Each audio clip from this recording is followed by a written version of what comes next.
What's going on, everyone? Welcome back to my channel. In today's video, we're going to discuss some ways you can live your happiest and healthiest life.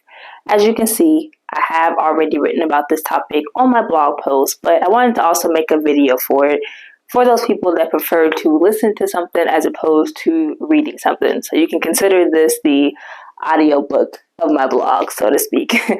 But when we think about the society that we live in, it's kind of a very type A, goal-oriented kind of society, right? It's like we kind of no longer do things just for the sake of doing them. We don't drink water and eat our fruits and vegetables just because we like them. We don't go to the gym and work out just because we enjoy working out. We don't even pick up hobbies like crocheting or knitting or learning to do nails just for the sake of doing it. Everything has to have some kind of goal or outcome to come out of that. And while there's nothing wrong with being ambitious, it can take away from those basic necessities, right? So nowadays, simple measures and simple things are deemed as lazy, but I feel that it's important to kind of get back to those basics. So that's what we're going to go over in this video. I'm going to break this up into 3 categories: physical, mental, and spiritual. So we're going to tackle what that could look like in living a very simple yet healthy and happy life. Let's get into it.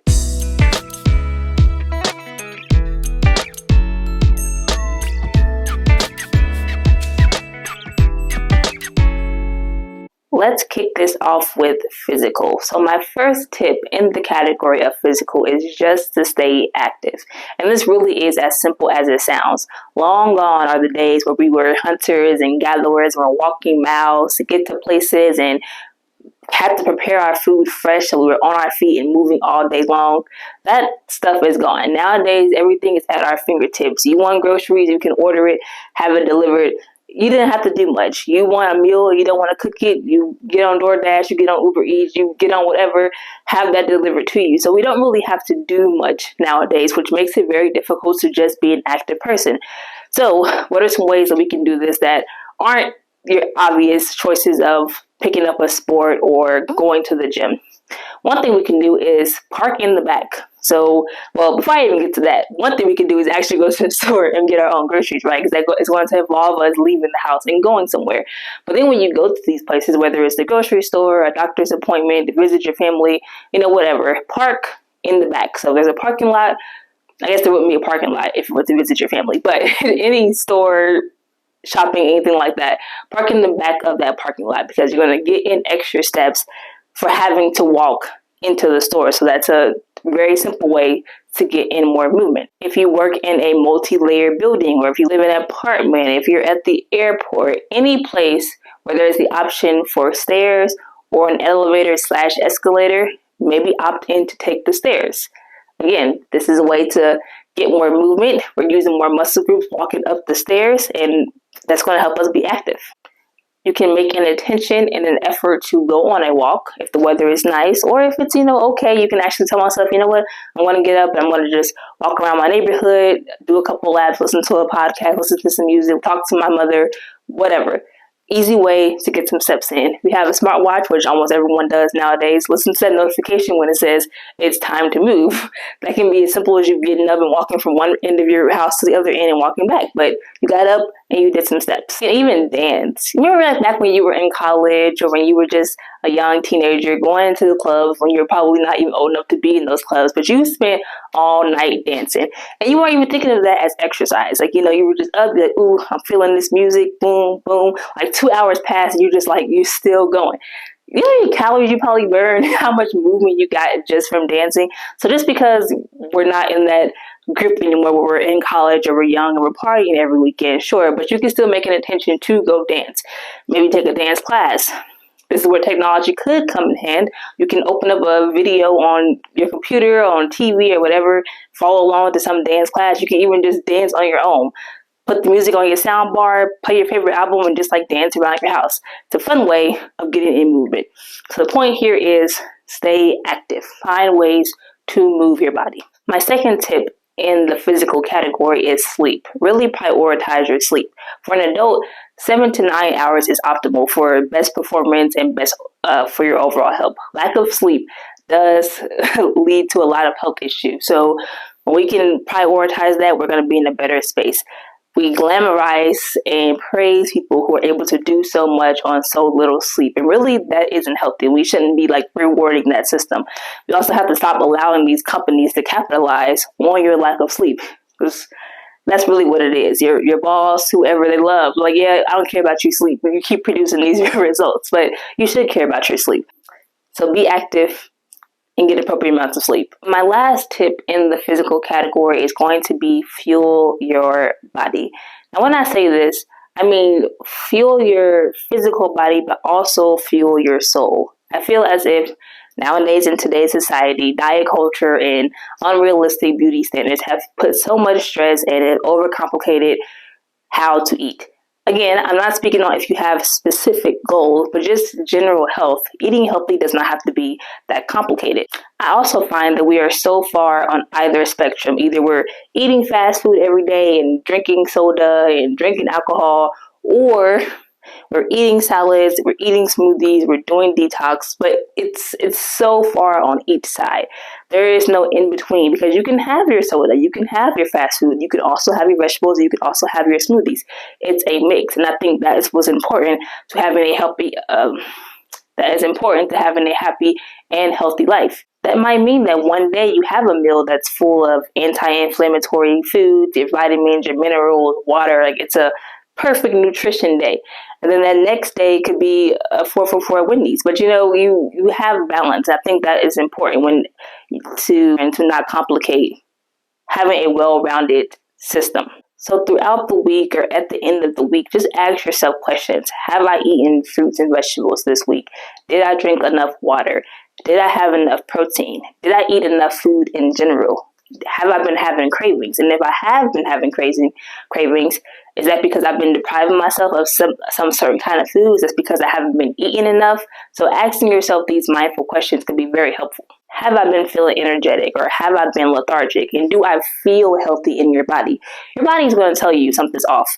If you're feeling bloated and sluggish, something might be wrong. But if you're feeling energetic, you feel like, I feel good, my body doesn't really need anything extra, then that it's a good place. So being able to really be in tune with your body is going to be helpful for this goal. But in general, just feel your body. Like, you know what you need to eat. You know what you shouldn't eat so much of. So just have that balance so it's not too stressful. Have the foods that nourish your soul and make you feel happy, and also have those foods that physically make your body feel good. All right, let's get into my second category of mental. So the first thing I want you to do here is to manage your stress.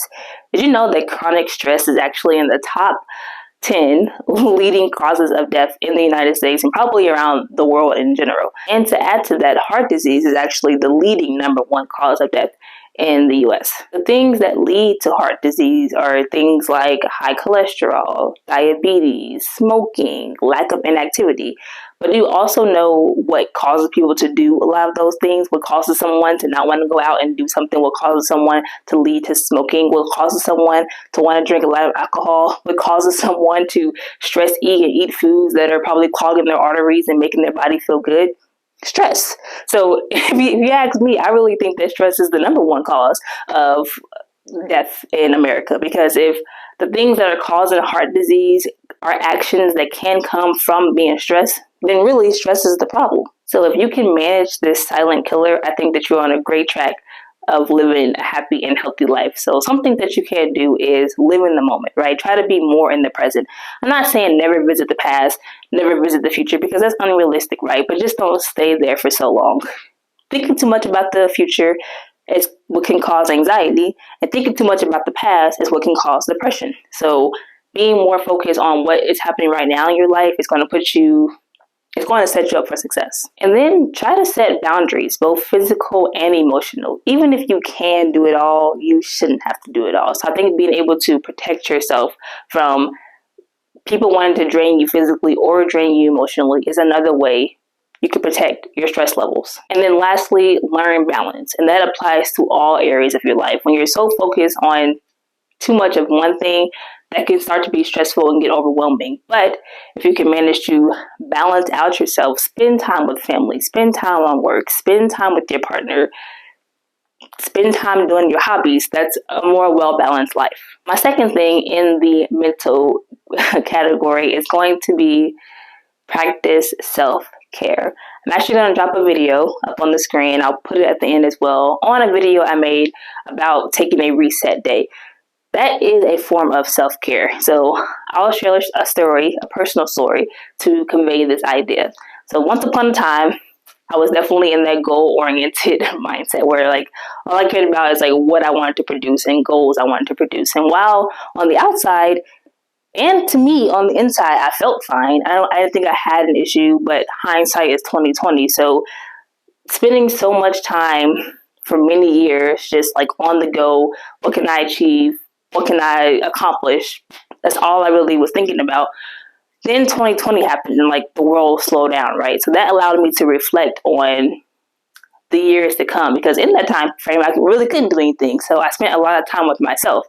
And for a lot of people, that was a bad time. But for me, quite literally like the best time I've ever had in my life. Because just being able to spend time with myself and learn myself and think about like, wow, like it's so nice to feel peace. I didn't realize I was lacking that.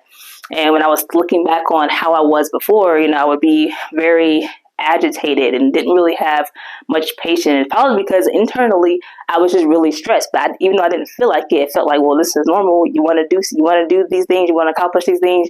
You got to take on this stress. But really, it's not normal. So from 2020 up until now, I made a mission to continue to recommit myself to practicing self-care and giving myself time to myself. And I say recommit because there are times now that the world has picked back up that I fall back into those habits of like being on the go.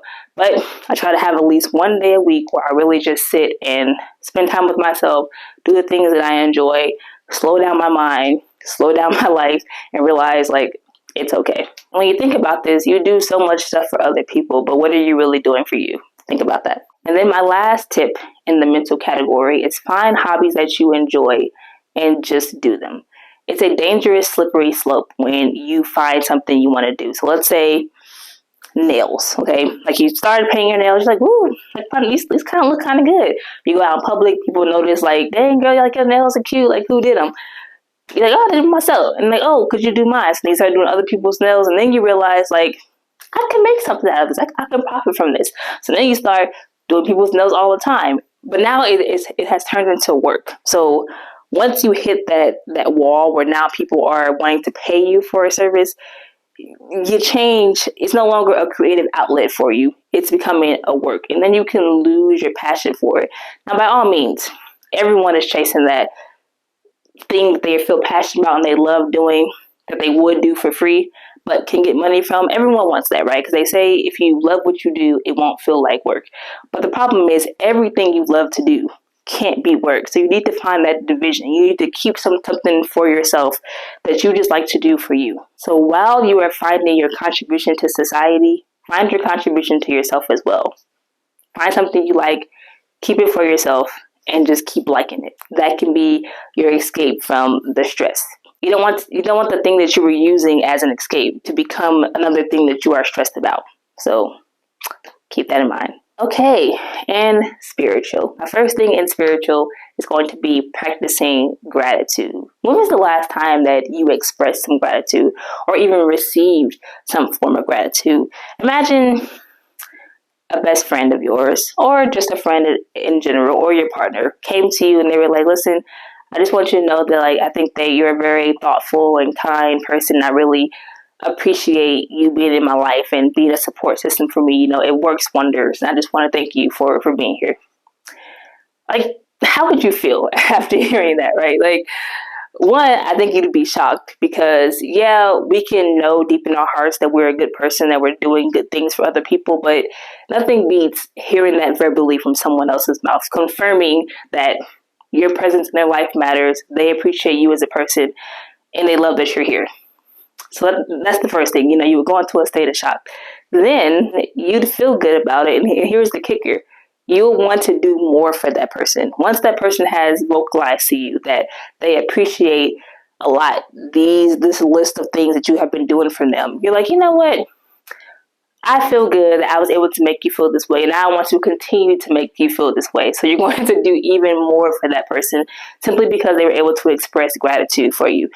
Same with the job, maybe. Maybe your boss comes to you and say, like, I appreciate this thing you did for the team. I appreciate your ideas. I appreciate whatever. It's going to make you want to continue to give ideas and continue to pour yourself into this company because they appreciate it. Think of the universe the same way. When you can thank the universe for things that you have, it's going to want to give you more of it. And if you're one of those people who don't believe in the whole spiritual mumbo jumbo, then think of it this way. When you can think more about what you have, you spend less time thinking about what you don't have. So either way, it's uplifting your spirits. So take that as you will. My second tip in the spiritual category is to intentionally be kind. A couple of weeks ago, I made a joke saying that an act of kindness a day keeps the depression at bay.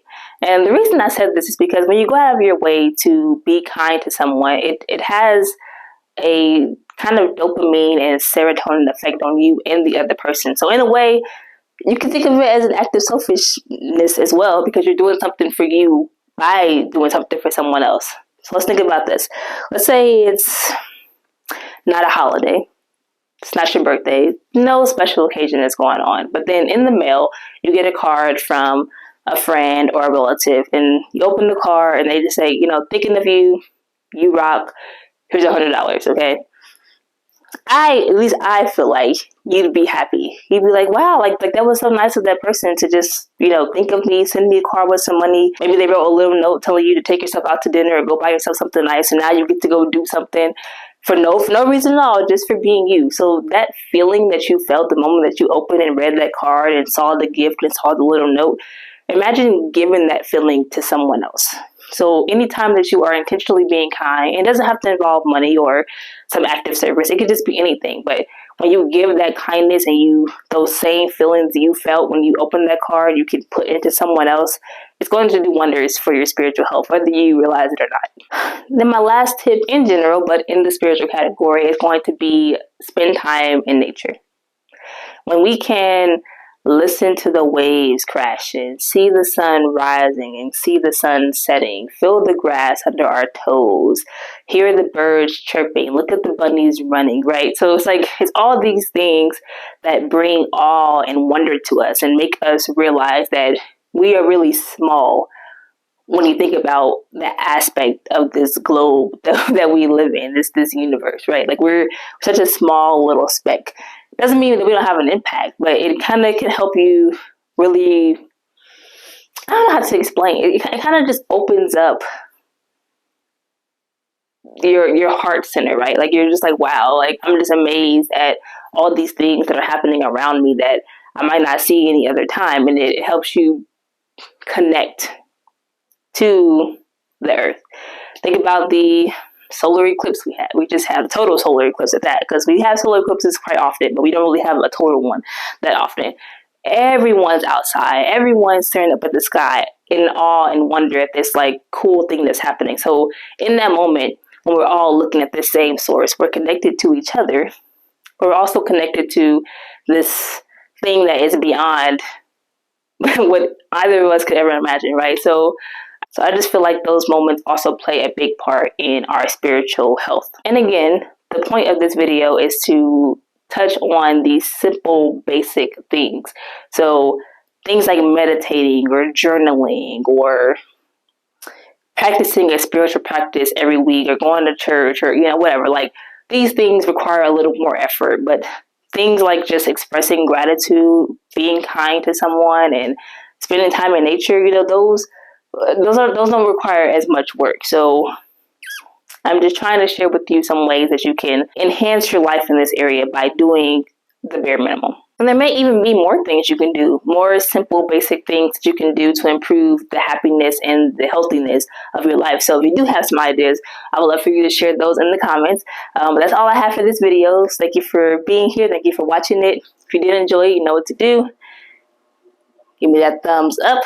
Also subscribe to the channel, because I would really love that, so that you don't miss out on other things. And I'll put in a little page scroll of where you can find my blog and newsletter. So that way, if you are more of a reader than you are a listener, you can see when these posts go out and you can read them.